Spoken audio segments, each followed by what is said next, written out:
Hey everyone, welcome back to the channel. In today's video, I'm going to show you how to compress PDF file size offline or without internet.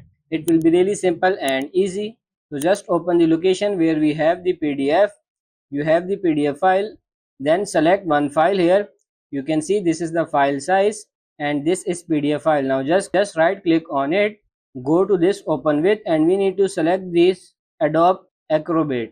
So this work in offline only, and if you don't have this application, so you can download online from any browser. It is free version. Also work on compressing or reducing your PDF file size, so you can download once you go to the internet. And then tap on this Adobe Acrobat.